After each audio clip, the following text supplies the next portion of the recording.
Hey everyone, it's Anthony with Policy Buff, and I'm back with another How I Got the Shot video. In this episode, I'm going to take you behind the scenes on some creative portraits using some simple props. And on this episode, we're going to talk about creating artificial rain on a window pane in the studio. But before we get started, you know the YouTube drill. Hit that subscribe button, and if you dig this video, go ahead and hit like. All right, let's get started.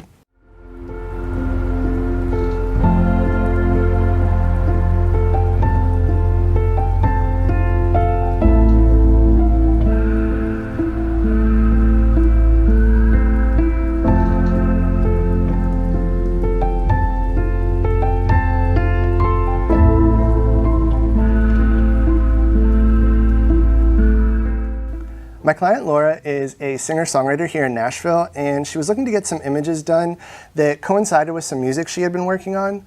She sent me one of the tracks for inspiration and gave me free rein to come up with whatever I wanted creatively. So one of the concepts that I had pitched to Laura was rain on a window with some moody lighting, and she was 100% on board. Our studio space here at the office doesn't have the right kind of window, so I knew I had to get creative, and I only needed a few things to pull this off. So here in Nashville, when you're working with some upcoming musicians, budgets are pretty tight, so I wanted to spend as little as possible.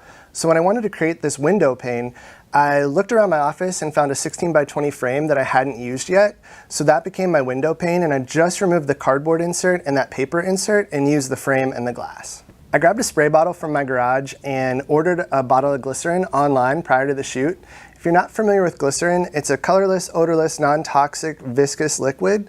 And a lot of food photographers use it to create that condensation on cans and bottles, and they'll even spray it on food sometimes to give that glistening kind of fresh look. The glycerin in this instance, when mixed with the water, was acting as our rain. I diluted the glycerin because when it was sprayed by itself, it gets kind of gloopy and clumpy, and when it's mixed and diluted with the water, it has a tendency to look a lot more natural and run and flow just like rain would when it hits a window pane. The mixture was 50-50 with glycerin and water. I did add a little bit more water because I wanted more of that drip kind of effect going on. And I do recommend experimenting prior to your shoot if you want to try this out. Anything from the spray bottle can make a difference to how much water to glycerin ratio you use. Larger spray bottles differ from smaller spray bottles, so it's all kind of personal taste what you're looking for. You can even take the glycerin and apply it directly using a toothpick if you really want those larger beads, and it does look pretty cool. I extended the boom arm from one of our 13-foot combination boom stands to give me something to clamp the window pane to. Definitely want to be careful and make sure you don't clamp the glass because obviously it'll shatter. It's not going to make for a good set and a very dangerous floor. Once I got the window pane positioned in front of Laura where I wanted it, I then grabbed my spray bottle and sprayed down the glass. And while that was working its way down the glass, I went and set up my light. The lighting for these shots was fairly simple. I just used a Link 800 with a 24-inch foldable silver beauty dish.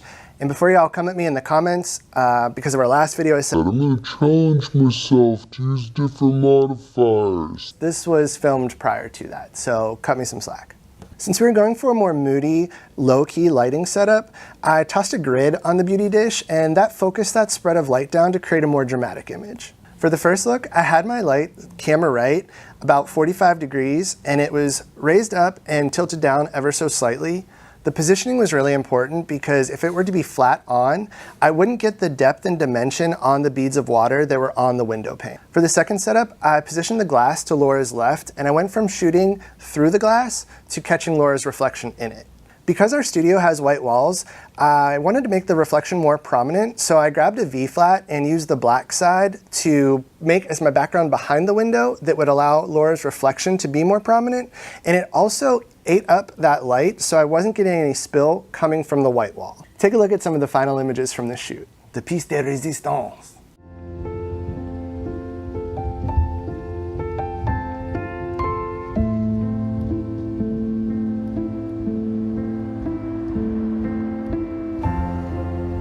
As always, I hope you found this video helpful. If you're not doing so already, go ahead and give us a follow over on Instagram at PolicyBuffInc and use the hashtag PolicyBuff for a chance to be featured on our page. Thanks so much for watching, and I'll catch you guys on the next one.